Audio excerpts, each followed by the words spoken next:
তাই কবি বলছেন, ও তুই এই দুনিয়ার মায়ায় পড়ে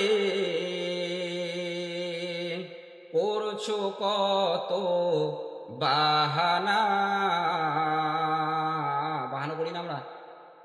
এই দুনিয়ার মায়ায় পড়ে, লোভ লালসায় পড়ে নানান রকম বাহানা, নানান রকম ছলচাতুরির মধ্যে আমরা পড়ে আছি। তাই কবি বলছেন, ও তুই এই দুনিয়ার মায়ায় পড়ে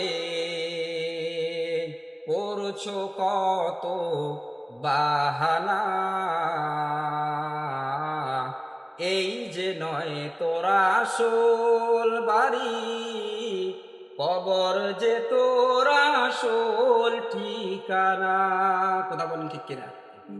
আমাদের আসল বাড়ি কোথায়? কবর। ভাই বেরাদার যারাই ছিল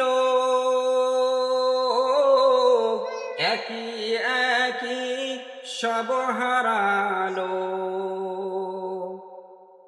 আজকে আমরা যদি লক্ষ্য করি, আমার দাদা গেছে, বাবা গেছে, মামা গেছে, চাচা গেছে, টাড়ি পাড়া প্রতিবেশী নানান রকম মানুষ মরে গেছে, হয় কি না?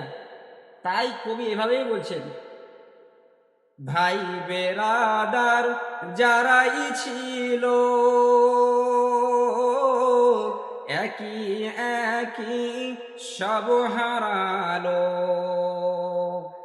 আমি তুমি কেউ রব না। কি হবে? আমি আপনি কেউ রব না। কবি এভাবেই বলছেন, আমি তুমি কেউ রব না, দিতে হবে রওয়ানা। এই যে নয় তোরা আসল বাড়ি, কবর যে তোরা আসল ঠিকানা। এই যে নয় তোরা আসল বাড়ি, কবর যে তোরা আসল ঠিকানা। আমাদের আসল ঠিকানা তাহলে কোথায়? আমরা মৃত্যুকে অস্বীকার করতে পারি? আল্লাহ সুবহানাহু ওয়া তাআলা বলছেন, ইন্নাকা মাইয়িতুন ওয়া ইন্নাহুম মাইয়িতুন। হে মুহাম্মদ সাল্লাল্লাহু আলাইহি ওয়াসাল্লাম, আপনারও মৃত্যুবরণ হবে, আপনারও মৃত্যুবরণ হবে, তাদেরও মৃত্যুবরণ হবে যারা মৃত্যুকে অস্বীকার করে, যারা কিয়ামতকে অস্বীকার করে, যারা কবর হাসর মিজানকে অস্বীকার করে, তাদেরও মৃত্যু হবে। একটা জিনিস আমি বারবার বলি, যে প্রত্যেকটা জিনিসের প্রত্যেকটা মাযহাবের মতভেদ থাকতে পারে। আজকে হিন্দুদের ধর্মনীতি আলাদা, খ্রিস্টানদের ধর্মনীতি আলাদা, জৈন বৌদ্ধদের ধর্মনীতি আলাদা, মুসলমানদের ধর্মনীতি আলাদা।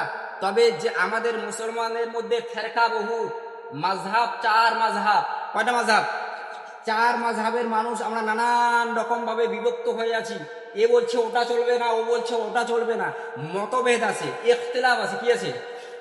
আমাদের মধ্যেই ইখতিলাফ আছে, যে কেউ নামাজ পড়তেছে এখানে, কেউ পড়তেছে এখানে, নানান রকম ইখতিলাফ। আমি ইখতিলাফি বিষয়ে আলোচনা করতে চাচ্ছি না।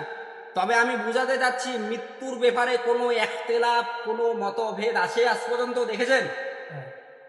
নেই। মৃত্যু নিয়ে কোনো ধর্মের মতভেদ আছে? কোনো ধর্ম বলতে পারবে যে এই ধর্মের মানুষের মৃত্যু হয় না, শুধু ওই ধর্মের মানুষের মৃত্যু হয়? আছে? সব ধর্মের মানুষকে মৃত্যুবরণ করতে হবে। আর এই মৃত্যুবরণ যে করতে হবে, মৃত্যুর জন্য আমরা সামান কে কতটুকু তৈরি করে রেখেছি।